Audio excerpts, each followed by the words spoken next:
Cuando leemos Génesis capítulo 11, versículos 10 al 32, estas dos genealogías, lo que debe impactar en nuestro corazón y lo que deberíamos terminar diciendo es, no todo está perdido. No todo está perdido. Luego del gran evento, de la gran catástrofe que fue el juicio de Dios en la Torre de Babel, Génesis 11 del 10 al 32, nos debe llevar a pensar, gracias Señor, porque no todo está perdido. Acabo de usar una palabra llamada catástrofe.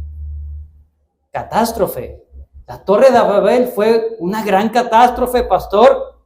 Bueno, si comparamos el juicio divino que Dios hizo en la Torre de Babel con el juicio que Dios hizo con el diluvio, lo más probable es que veamos un evento más catastrófico o más contundente que el otro.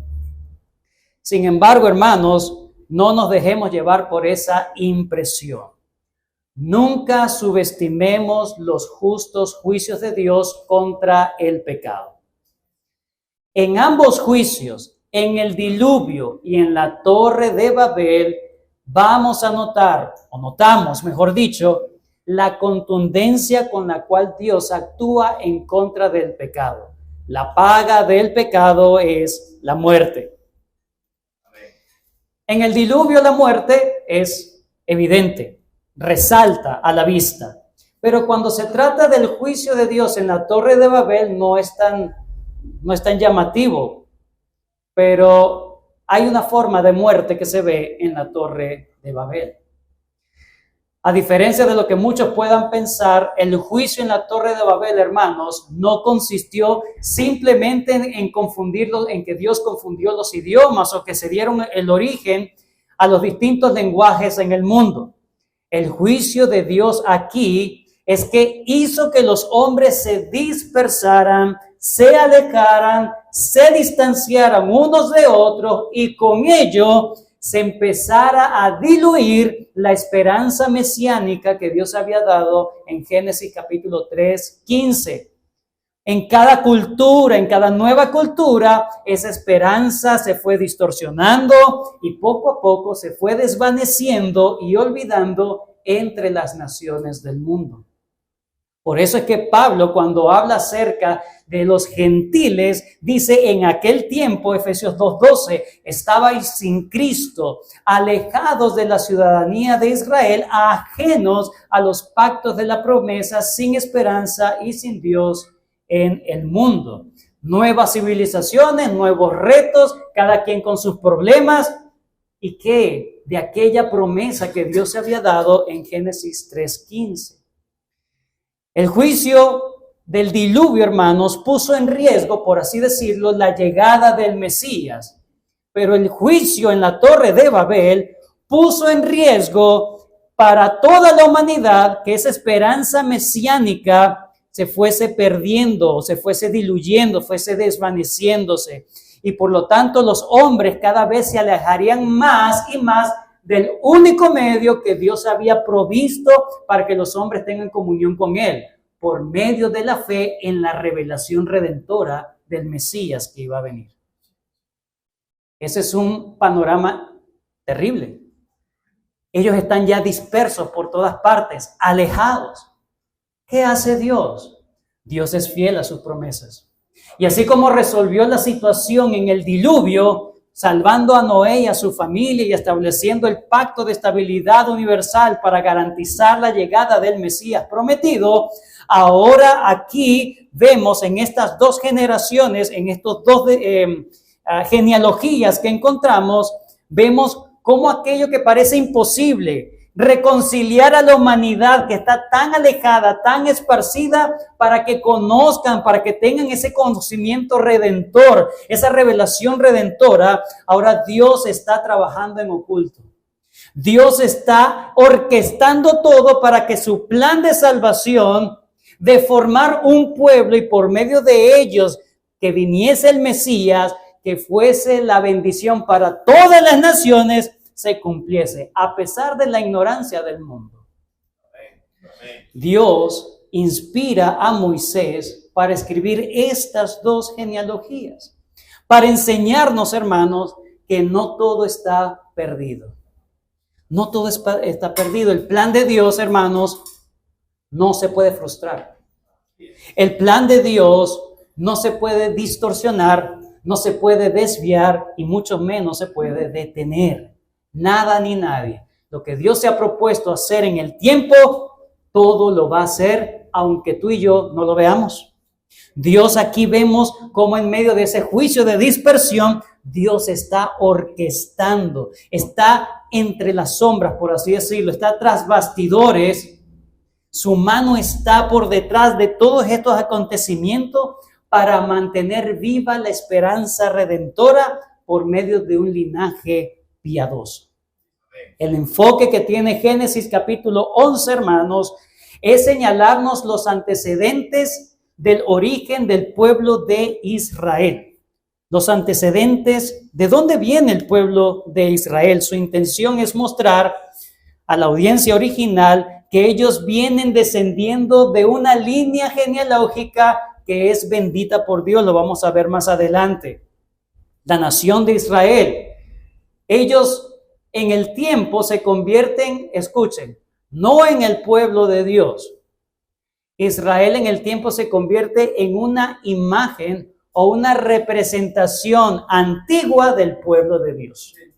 El verdadero pueblo de Dios siempre ha sido la iglesia. De toda lengua y nación, todos los que confiesen a Cristo como su Señor y Salvador. Así que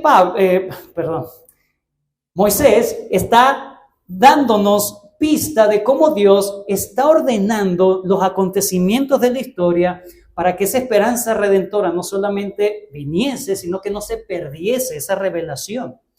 Y lo está haciendo por medio de orquestar un linaje piadoso en medio de las naciones esparcidas del mundo.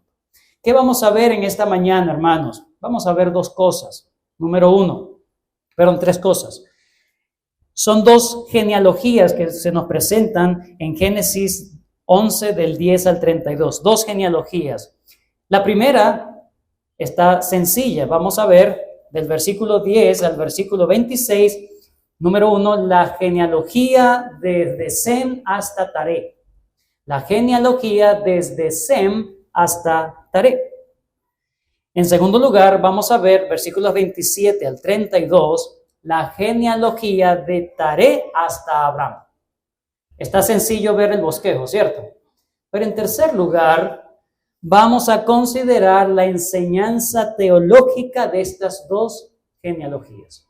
La enseñanza teológica de estas dos genealogías. Vayamos inmediatamente con nuestro primer encabezado, la primera genealogía desde Sem hasta Taré, versículos 10 al 26. Versículo 10 dice, estas son las generaciones de Sem. Recordemos que la palabra generaciones aquí es la palabra en hebreo toledot. Esta palabra significa generación o origen o descendientes. Esta es la palabra que de alguna manera marca los tiempos que hay en la escritura de Génesis. Son varios toledot, varias generaciones, orígenes. El primero lo vemos en Génesis 1:1, se nos habla del origen del cielo y la tierra. El segundo es el capítulo 2, versículo 4, cuando dice, estos son los orígenes del hombre. El capítulo 5, versículo 1 es el tercer toledot, el tercer toledot que nos habla acerca de los hijos de Adán.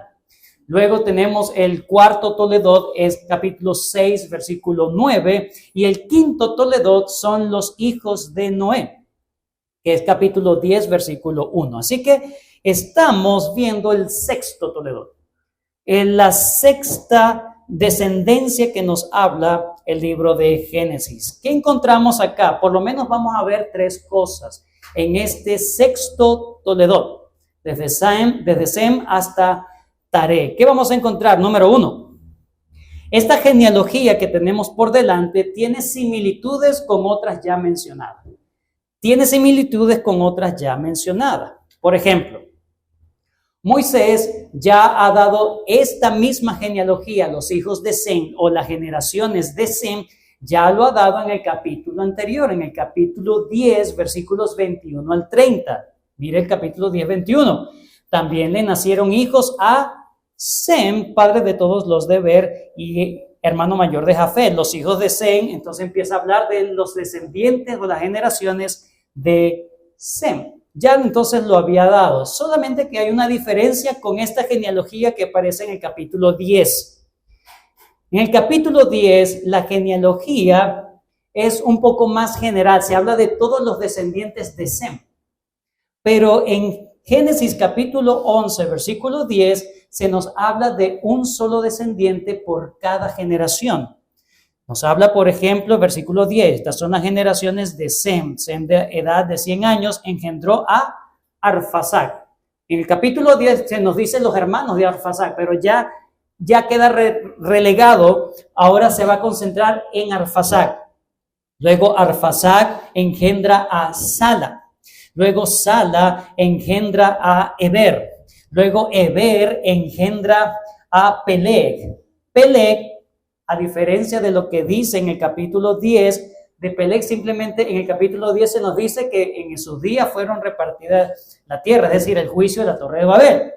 Pero sigue ahora con los descendientes de Peleg, cosa que se omitió en el capítulo 10. Solamente se concentró en los hijos del hermano de Peleg, Jotán.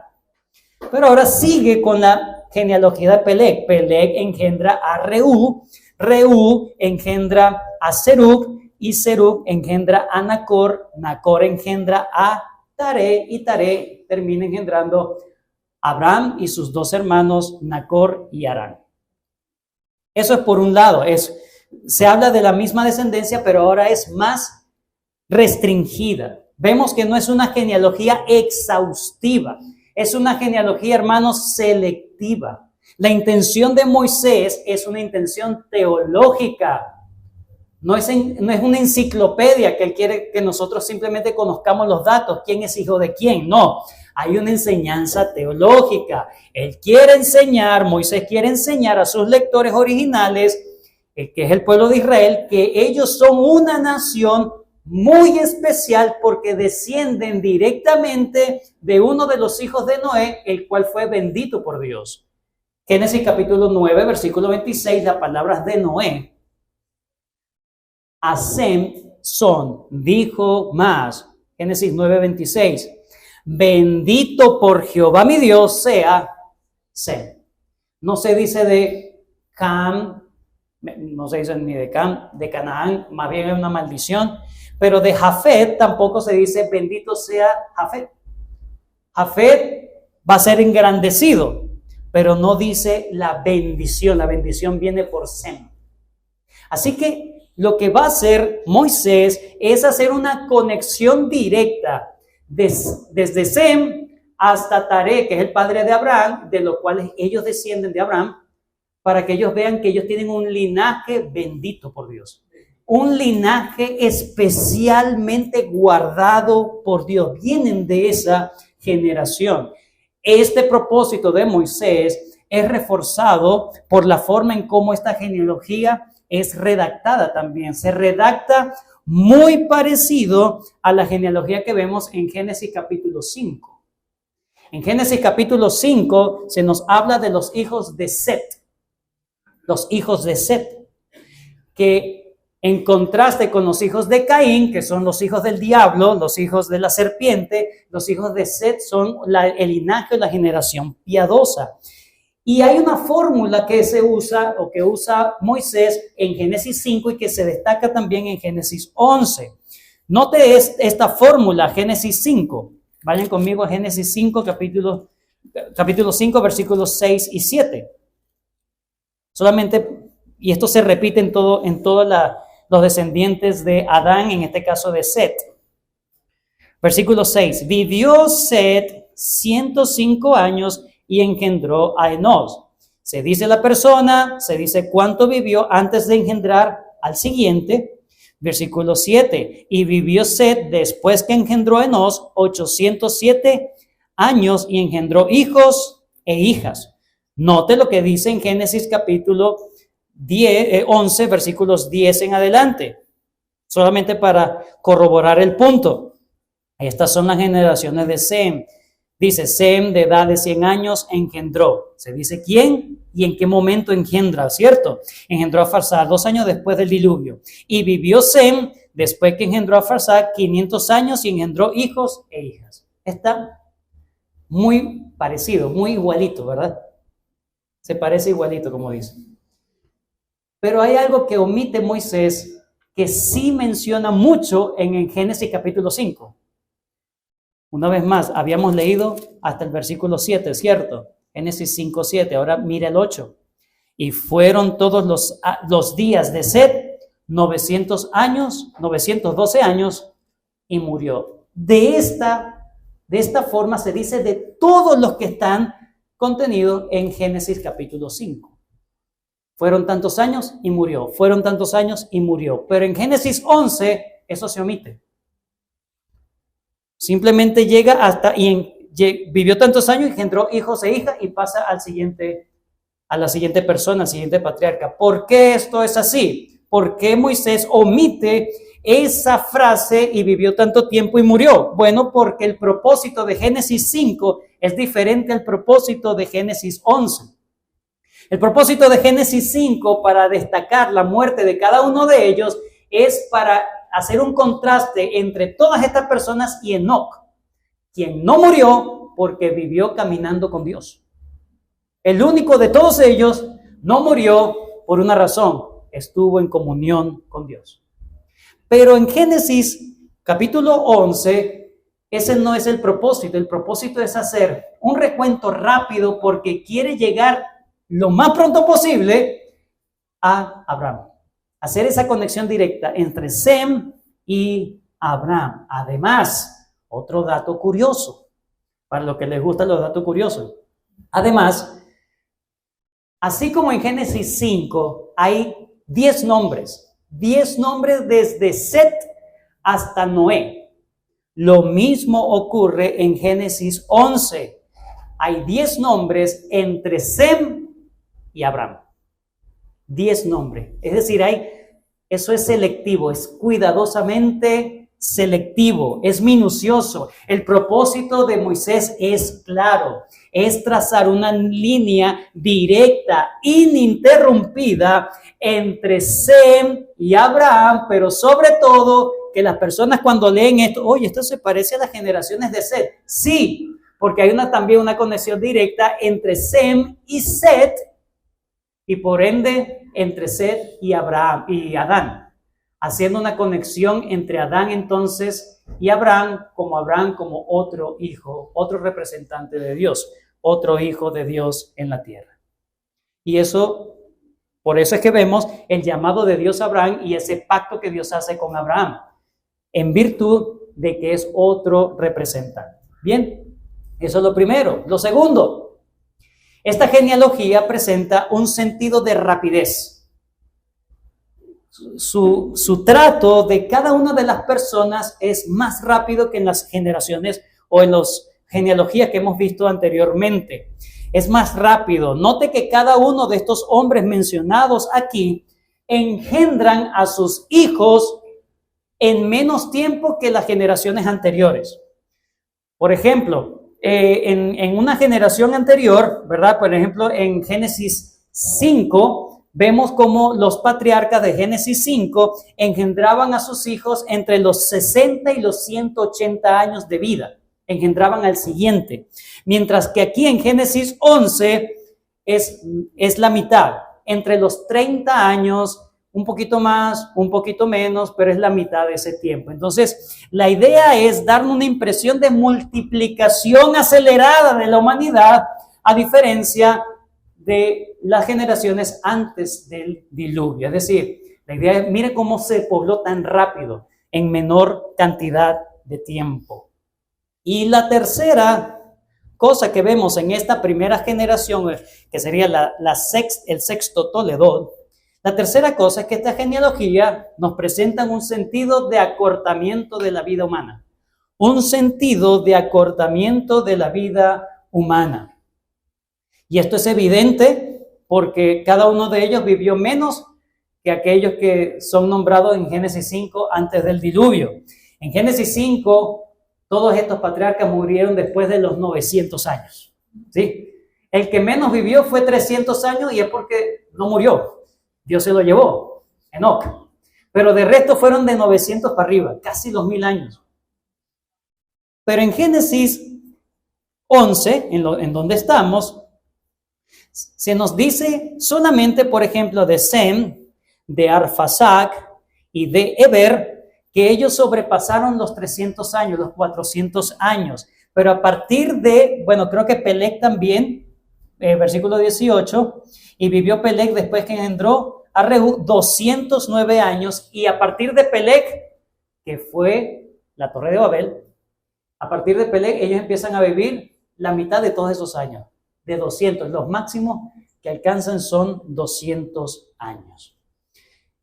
Esto nos enseña entonces que después del diluvio las condiciones de la tierra cambiaron y ahora los hombres no pueden sobrevivir en este mundo físico más de 200 años.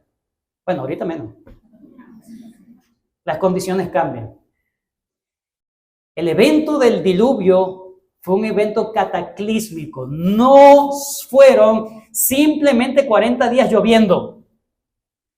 La fisonomía del mundo cambió, de la tierra cambió. Fue un cataclismo total, todo cambió. Y eso perjudicó la vida de los hombres. Eso significa que también nos dice que las condiciones que cambiaron son un medio de Dios para ejecutar su juicio contra el pecado. Mientras menos viva el hombre, menos pecados hace. Entonces Dios, no de forma directa, pero sí hace que las condiciones para restringir el pecado humano, para que no se prolongue tanto, no se esparza tanto como antes del diluvio. Entonces hay un sentido de acortamiento de la vida humana. Estas son tres cosas que podemos aprender en sentido general de todo el primer Toledot que tenemos acá, que sería el sexto que vemos en Génesis. Note cómo termina este Toledot. ¿Cómo termina este Toledot? Versículo 25 en adelante. Y vivió Nacor, después que engendró a Taré, 119 años, y engendró hijos e hijas. Versículo 26, Taré vivió 70 años y engendró a Abraham, a Nacor y a Harán. Hasta ahí termina entonces este Toledot. Pasamos entonces a considerar el segundo Toledot que tenemos delante de nosotros, versículos 27 al 32, que sería el séptimo Toledot que encontramos en Génesis, el séptimo Toledot. Ahora, en esta generación o en este Toledot, Moisés se enfoca solamente en Taré como el padre de Abraham. Abraham, el padre de la nación hebrea. Ahora es como que hacer un acercamiento, un zoom, solamente para considerar la familia de Taré. Solamente para considerar esa familia en particular. A diferencia de las otras genealogías, la intención aquí es presentarnos detalles que nos van a permitir entender el resto de la narración o que nos van a dar contexto de todas las historias que vamos a ver a lo largo del libro de Génesis. Y no solamente eso, nos da el contexto del llamado, sobre todo del llamado que Dios le hace a Abraham. Tres contextos vamos a ver en este segundo Toledot. Del versículo 27 al versículo 32, tres contextos. Número 1, nos va a hablar del contexto familiar de Abraham. El contexto familiar de Abraham, versículo 27 al 28. Dice la palabra de Dios. Estas son las generaciones de Taré. Taré engendró a Abraham, a Nacor y a Harán. ¿Qué hace aquí el escritor Moisés? Repite lo que ya dijo en el versículo 26. ¿Sí? Hace lo mismo, pero incluye otro dato. Dice, y Harán engendró a Lot. Ahora se menciona a Lot, que va a tener un papel protagónico en las próximas historias, en las próximas narraciones de Génesis. Pero las historias que hay entre Abraham y Lot tienen una conexión, un porqué. ¿Por qué esa relación tan estrecha entre Abraham y este Lot que se menciona? nos los dice el versículo 28. Y murió Harán, que es el padre de Lot, ¿verdad? Murió Harán antes que su padre Taré, en la tierra de su nacimiento, en Ur de los Caldeos. Se señala que esa conexión o todas las interacciones que van a tener Abraham y Lot, que vamos a ver más adelante, tienen una razón. ¿Por qué esa cercanía entre ellos? Porque Lot queda huérfano de padre, de Harán en este caso. Y por así decirlo, es Taré quien lo adopta como un hijo suyo. Note las palabras que dice en el versículo 31. Y tomó, versículo 31, estoy en Génesis 11:31. Y tomó Taré a Abraham su hijo y a Lot, hijo de Harán, hijo de su hijo. Los tomó y se fue. ¿Sí? Bueno, note que esa palabra tomó a Abraham, que era su hijo, pero también tomó a su nieto, en este caso es Lot. ¿Sí? Y ellos se van de la tierra de los caldeos, de Ur de los Caldeos, para ir a la tierra de Canaán. Lo mismo ocurre después de la muerte de Taré. Después de la muerte de Taré, capítulo 12, bueno, la muerte de Taré se nos dice en el versículo 32 del capítulo 11, pero más adelante en el capítulo 12, que es en el contexto del llamado de Dios a Abraham, versículo 5 dice, tomó pues Abraham a Sarai su mujer y a Lot, hijo de su hermano. Es decir, Lot queda a cargo luego de la muerte de su abuelo y ahora, ¿quién podrá defenderme? Abraham se convierte, por así decirlo, en el padre adoptivo de Lot. Entonces vemos ese contexto familiar que nos va a dar base para entender todas esas interacciones más adelante con el tema de Lot. Versículo 28, seguimos. Y murió Harán antes que su padre Taré en la tierra de su nacimiento. Es el primero que se nos menciona que muere un hijo antes que su padre. Muere un hijo antes que su padre. Eso implica un dolor muy intenso por parte de Taré. Pero ellos están viviendo en una ciudad llamada Ur de los Caldeos, ubicado en el actual Irak, lo que era antes Mesopotamia. Ur de los Caldeos se convirtió en el tiempo en la capital del imperio sumerio, ¿ok? Entre el río Tigris y el río Éufrates. Ellos vienen de Mesopotamia entonces, es lo primero que se nos dice. Ya vemos el contexto familiar. Pasamos a ver entonces el contexto matrimonial de Abraham. El contexto matrimonial de Abraham, nos dice el versículo 29 al 30. Contexto matrimonial. Dice la palabra de Dios. Y tomaron a Abraham y Nacor para sí mujeres. El nombre de la mujer de Abraham era Sarai, y el nombre de la mujer de Nacor, Milca, hija de Harán, padre de Milca y de Isca. Entonces, en este versículo 29 se nos informa no solamente del matrimonio de Abraham con Sarai, sino de Nacor, el otro hermano de Abraham que había quedado. Aparentemente se casó con una sobrina, ¿sí? Porque dice que esta sobrina llamada Milca, hija de ¿quién? De Harán. Y Harán era padre de Lot. Pero el texto no dice hermana de Lot. Es interesante. O sea que, ¿cómo llega a ser hija también de Harán? ¿Será otro Harán? ¿Es el mismo Harán? ¿Será hermana, media hermana, adoptada? ¿En qué contexto es? Aquí el punto es ver que hay un contexto familiar complejo. El asunto matrimonial es extraño.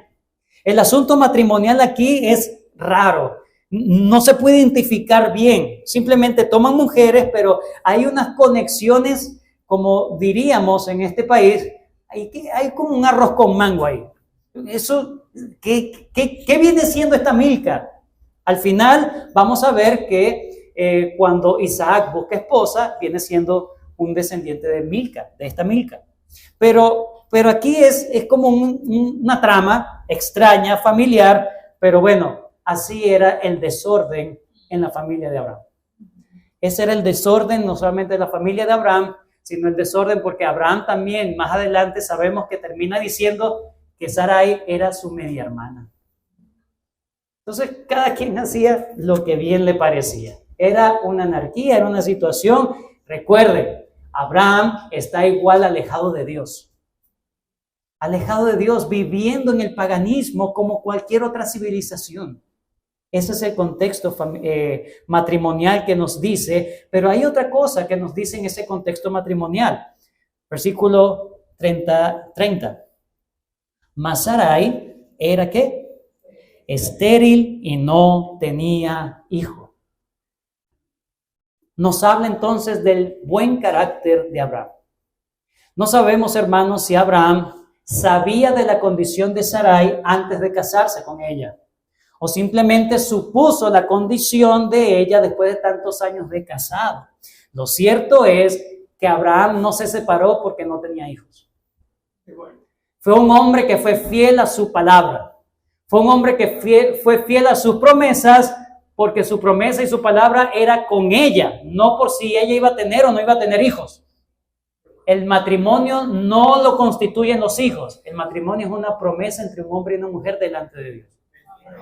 Abraham, entonces vemos un hombre que es fiel a su pacto, al pacto con esta mujer.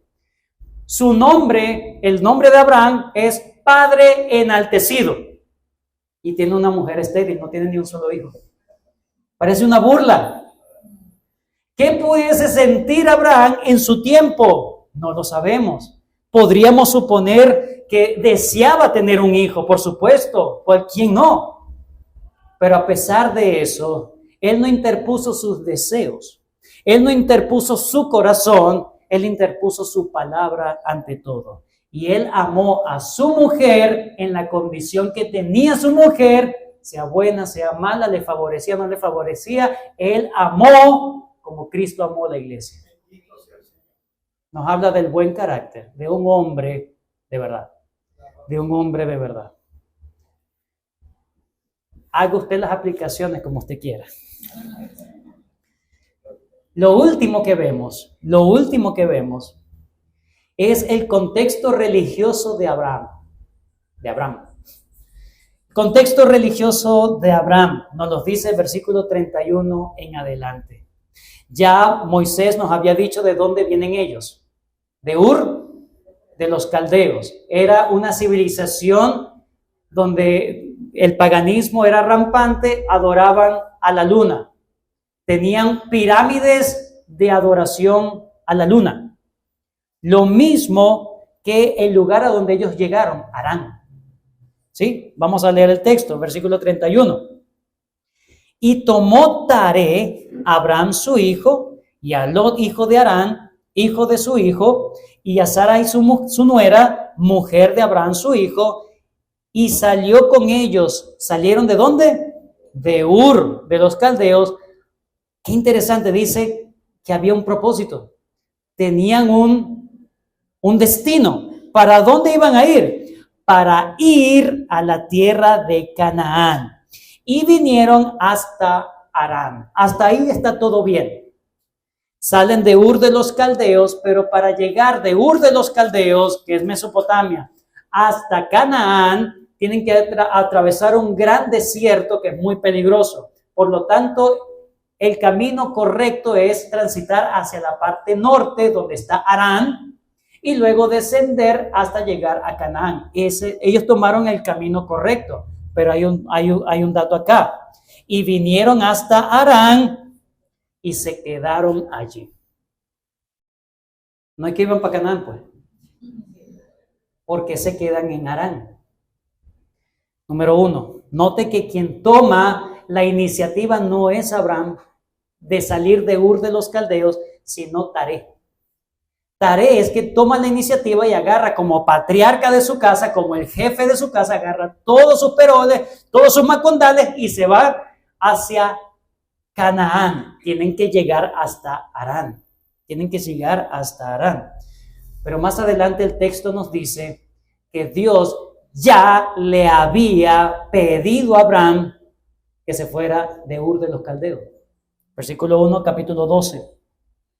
Pero Abraham pero Jehová había dicho a Abraham, vete de tu tierra. No le está hablando de Harán, dice, vete de tu tierra, de donde naciste, y de tu parentela, de la casa de tu padre, del patriarca, despégate de la tierra, dice, a la tierra que te mostraré. Este término, pero Jehová ya le había dicho, vete de Ur, vete de tu tierra. Abraham sale de su tierra, pero no por obediencia a Dios, sino por obediencia a su padre. Sí, él termina obedeciendo a Dios, pero no a la forma como Dios le había dicho. Sepárate de tu padre. No sabemos por qué Taré toma la decisión de salir de Ur de los Caldeos. No lo sabemos. El texto no nos lo dice. Lo que sí nos dice es que Dios usó la decisión de Taré para sacar a Abraham, que todavía no había salido por su propia cuenta. Algunos sugieren que la decisión de Taré de salir de Ur de los Caldeos para ir a Canaán es porque Abraham a lo mejor le dijo, mira, ¿sabes qué? Se me presentó Dios, ¿verdad? Escuché la voz de Dios, me dijo que tenía que irme de tu casa, de tu tierra, ¿verdad? De aquí, y tenía que irme a Canaán. Ah, bueno, entonces nos vamos todos, vámonos. Eso es una probabilidad. Al final, quien toma la iniciativa es el patriarca. Pero de alguna manera es una desobediencia de Abraham. Otros asumen de que Taré estaba tan dolido por la muerte de su hijo que todo Ur le recordaba a su hijo. Y cuando Abraham le dice, vámonos para Canaán, le dice, Abraham tenía que irse, no pedirle permiso, tenía que irse. Ay, qué bueno, vámonos todos porque Ur me recuerda todo Harán. Entonces vámonos para Harán. Vámonos para Canaán y pasan por Harán. El punto es que ellos se quedan en Harán. ¿Por qué Abraham no termina de descender a Canaán cuando Dios ya le había dicho? Porque era un hombre de buen carácter, pero le faltaba más carácter. Más carácter para obedecer a Dios antes que a su familia. Para obedecer a Dios, para tener más temor de Dios que a los hombres. Eran unos paganos. Cuando uno llega a los pies de Cristo, hermano, no esperes que todas las decisiones sean inmediatamente listas y resueltas para obedecer a Dios en todo lo espléndido. Eso es lo que uno desea, comerse al mundo cuando uno es recién convertido. Pero a veces hay temores. Hay temores. Pero el verdadero creyente, tarde o temprano, Dios lo va a tratar de tal manera que va a terminar obedeciendo a Dios como sea. Como sea. Versículo 32. Ellos se quedaron en Harán, dice, pero fueron los días de Taré 205 años. En esta lista, el único que se habla de la muerte es de Taré. Ya se habló de Harán también, pero ahora se habla de Taré. Murió Taré en Harán. Dios usó la decisión de Taré para que Abraham obedeciera al Señor, sacarlo de Ur. Pero él estaba acobijado con su papá, estaba bien, en un sitio igualmente pagano como Ur de los Caldeos. Tanto Ur de los Caldeos como Harán, ambas civilizaciones paganas totalmente. Pero miren lo que dice Josué capítulo 24, versículos 2 al 3. Josué capítulo 24, versículos 2 al 3. Y dijo Josué a todo el pueblo, así dice Jehová, Dios de Israel, vuestros padres habitaron antiguamente al otro lado del río, esto es Taré, padre de Abraham y de Nacor, que dice, servían a dioses extraños. Eran unos paganos más. Versículo 3, note lo que dice. Dios, yo tomé a vuestro padre. Yo lo agarré de la mano. Yo tomé a vuestro padre Abraham del otro lado del río y lo traje por toda la tierra de Canaán y aumenté su descendencia y la di a Isaac. Pero mire cómo Dios usa los mismos términos como el patriarca. Yo agarro y tú vas a hacer lo que yo te diga. Pero Abraham no lo hizo de forma voluntaria. Dios tuvo que usar, en primer lugar, la decisión de Taré para sacar a Abraham de Ur. Pero como se quedaron en Harán, ¿qué hizo Dios? Termina la vida de Harán, de Taré, quita a Taré para que Abraham ahora empiece a obedecerlo a su voz. A su voz. A su primera voz. Dios tuvo que usar a Taré para sacar a Abraham, y ahora Dios sacó a Taré de la vida de Abraham para que éste terminara obedeciendo verdaderamente la voz de Dios, sin reserva, sin vacilación, y esta muerte de su padre Taré se la pudo haber evitado Abraham. Esas lágrimas se la pudo haber evitado si él hubiese obedecido a la voz de Dios inmediatamente. Se hubiese evitado, se hubiese ahorrado eso. A mí se me viene a la mente, por ejemplo, Sansón. Él termina haciendo la voluntad de Dios, pero es bien estropeado, bien aporreado. Porque Dios quiere hijos e hijas obedientes a la voz. No cuando tú quieras, como tú quieras, sino cuando Dios diga. Y si Dios te va a quitar privilegios, te va a quitar cosas, lo va a hacer, porque te va a disciplinar.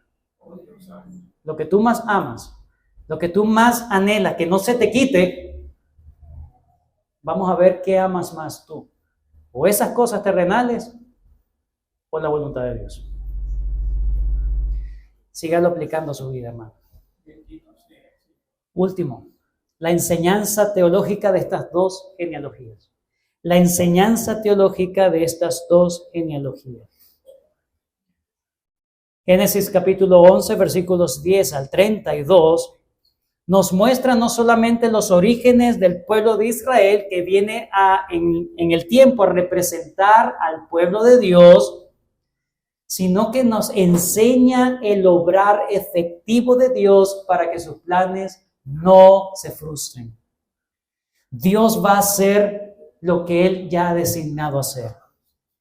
Nadie ni nada lo va a detener. Él iba a formar un pueblo por el cual el descendiente de la mujer iba a llegar, esa simiente de la mujer, para bendecir al resto de las familias de la tierra que estaban esparcidas. Y a pesar de las circunstancias adversas, el paganismo del mundo completo, el paganismo de Abraham, la falta de obediencia de Abraham, la esterilidad de Sarai, Dios va a hacer lo que se ha propuesto hacer. Amén. Nada ni nadie lo detiene. Daniel capítulo 4 versículo 35 dice: todos los habitantes de la tierra son considerados como nada, y Él hace según su voluntad en el ejército del cielo, en los habitantes de la tierra, y no hay quien detenga su mano y le diga: ¿qué haces? ¿Qué haces? Chao. Nada ni nadie se puede interponer en el camino de Dios. Lo presento de esta manera para que veamos la contundencia por la cual Dios va a hacer su obra sí o sí. Estas dos genealogías nos enseñan que Dios está en control verdaderamente de todas las cosas que ocurren en este mundo. Lo que parece perdido en la Torre de Babel, esa dispersión, para Dios nada es imposible.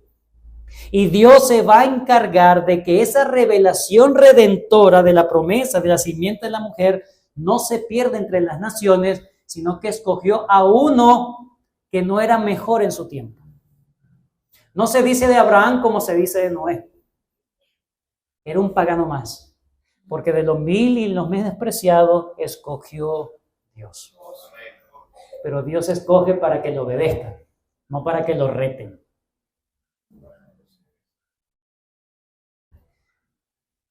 Como dije, coloco en primer lugar que las obras de Dios se van a hacer sí o sí. Nadie ni nada lo va a desbaratar. Pero en segundo lugar, hermanos, la enseñanza es que los planes del Señor siempre son buenos.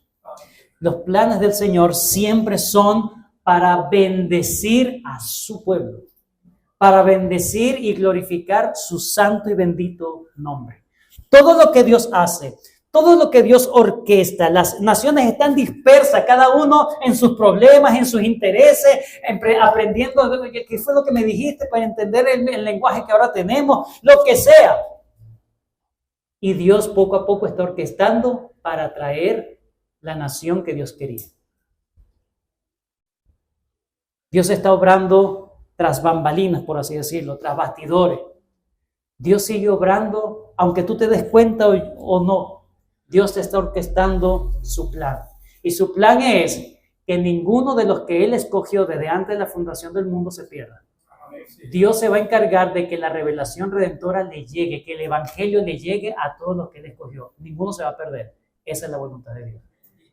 No es una voluntad buena y perfecta. Dios se encargó de que tú estés hoy aquí. Por eso es que tú estás hoy aquí escuchando el evangelio. Porque los planes de Dios son para bien. Dios cumplió. Dios orquestó esta familia, o de esta familia extraña, pagana, desordenada. Dios agarró a uno y con él hizo una gran familia, una nación de la cual vino el Redentor. Dios le encargó esa promesa a este hombre común y corriente. Dios cumplió su promesa. Gálatas 3:16 dice, ahora bien, a Abraham fueron hechas las promesas y a su simiente. No dice, y a las simientes, como si hablase de muchos, sino como de uno, a tu simiente, el cual es Cristo. Dios hizo su plan. Dios cumplió su plan. Dios cumplió su voluntad. Ni la esterilidad de la matriz de Sarai lo detuvo, ni la incredulidad de Abraham, la falta de obediencia de Abraham, ni nada, ni alto, ni profundo, ni ninguna cosa creada, nada detiene el obrar de Dios. ¿Eso para ti es un consuelo? En conclusión, hemos visto que estas dos genealogías nos hablan de los antecedentes del pueblo de Israel, que es una imagen del pueblo de Dios en el Antiguo Testamento, para ayudarnos a entender que a pesar de la hostilidad, el riego de las naciones, la gente estaba absorta en sus cosas, Dios está con el empeño de bendecir su mundo. ¿Cuál es? Orquestar una familia, un linaje por la cual la simiente redentora iba a venir. Dios lo cumplió.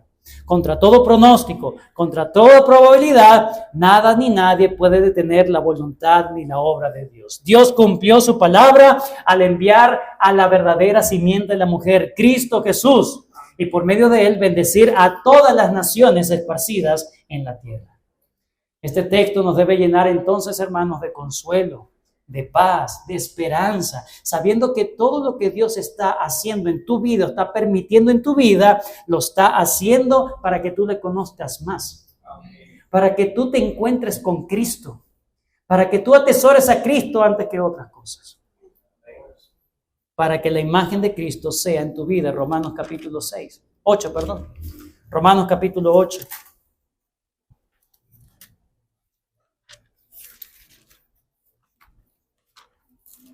Romanos capítulo 8. Y sabemos, 28, y sabemos que a los que aman a Dios, todas las cosas, aún ese sufrimiento, aún eso que estás pasando, esa dificultad, todo está ayudando a tu bien. ¿A cuál bien, Señor? Porque parece que me estás destrozando. Esto es, a los que conforme a su propósito son llamados, porque a los que antes conoció también los predestinó para que fuesen hechos conforme a la imagen de su Hijo. Todo está obrando para tu bien. Ten consuelo, ten paz en eso. Pero recuerda también, Dios va a cumplir su propósito en ti, sea como sea. Sea que tú te dejes Aunque tú te resistas, Dios te va a empezar a quitar cosas, te va a disciplinar para que tú llegues a ser verdaderamente obediente y que nada compite en tu corazón en el amor a Él. Aún en la oscuridad, en la circunstancia más oscura, Dios está obrando. Terminamos viendo Hechos capítulo 4.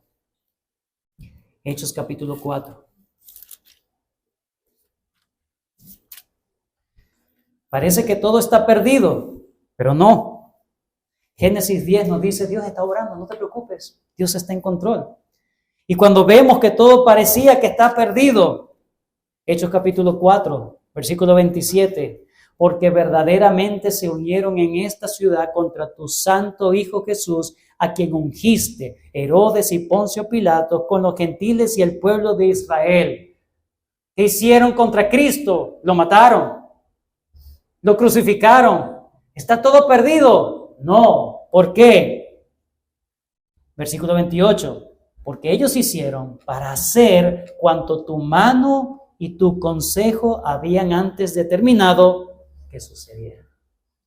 Eso no se le escapó del control a Dios. Cuando parece todo perdido, Dios sigue obrando. Dios sigue orquestando todo para el bien de su nombre y de su pueblo. De su pueblo. ¿Eres tú parte del pueblo de Dios? ¿Tienes esa conexión con el Hijo de Dios? Adán, Set, Sem, Abraham, Cristo. Una generación bendita. ¿Estás tú en ese linaje bendito por Dios?